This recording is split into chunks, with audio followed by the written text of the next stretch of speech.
I look at photos of Mr. Kirkland on his homestead, it reminds me of my teaching, what I learned. I'm looking at my grandfather and my grandfather's father.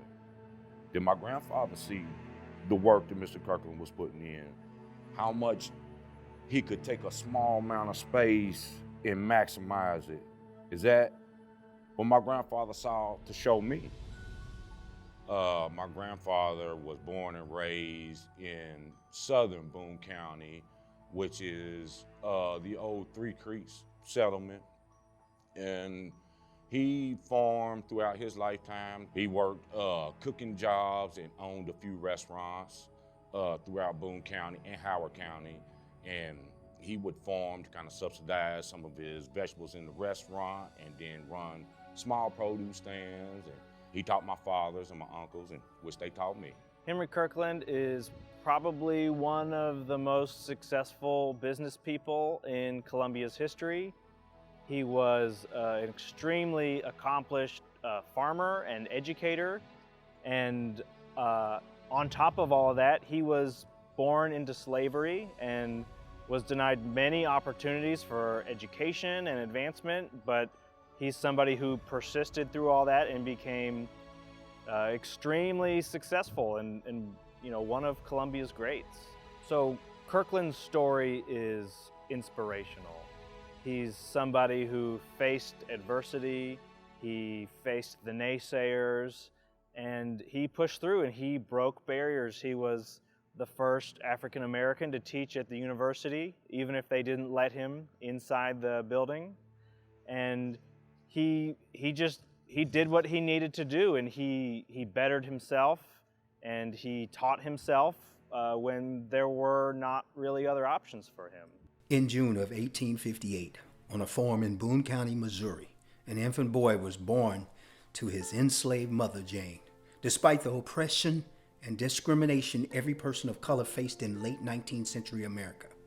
By the time this young son of Missouri was roughly 20, and with only a 4th grade formal education, he was the first black person to teach at the University of Missouri, though he would not be officially recognized as an instructor. And by the time he was 40, he was a nationally recognized leader and educator in farming and horticulture.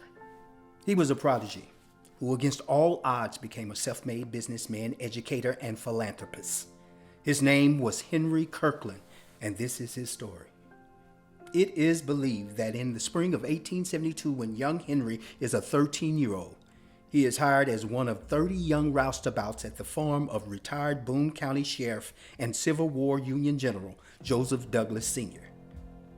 Henry was soon under the supervision of 2 master gardeners from St. Louis, one French and one German. They were taskmasters, and Henry spent evenings after his work hours attempting to perfect techniques and meet their high expectations. Well before he completed his 6 years on the Douglas farm, his promise was more than obvious. He was developing a profound talent. In about 1878, Henry is hired at the University of Missouri as a gardener and to tend to the horticulture department's greenhouse. It is believed Henry's supervisor was Professor of Botany Samuel Mill Tracy, a recently hired 31-year-old and a Union veteran of the Civil War. Soon, Tracy is asking Henry to teach practical lab work associated with his lecture courses. And Henry begins teaching grafting, pruning, and propagation to classes of all white male students outdoors, because the university would not allow people of color to be in public indoor spaces. In 1883, Kirkland purchased a half-acre on or near Switzler Street, just south of Worley Street in Columbia. There, Henry began a commercial fruit and vegetable farm. His first 15 years in business were lucrative, and word of his ability to obtain enormous yields of produce from less than 2 acres were spreading. He was renowned for his strawberries, celery, cabbage, potatoes, onions, okra, sweet peppers, lettuce, cucumbers, tomatoes, and squash. And he would proudly state he would sell nothing but quality product, saying that to provide anything less was humbuggery. In 1900, Kirkland finished purchasing lots that would bring his farm to about 3 acres. Kirkland's hard-earned wealth bought or built at least 4 homes for his family members and put all his daughters and nieces through Lincoln University. Kirkland also began to travel as an educator and speaker. In the 1880s, he was hired by the Missouri State Board of Agriculture to lecture and teach black communities around the state.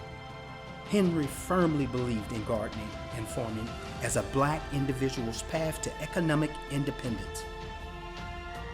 Kirkland won many awards and prizes through the years, but the one he was most proud of was the gold medal for his jar of preserved vegetables at the 1907 Jamestown Exposition in Virginia.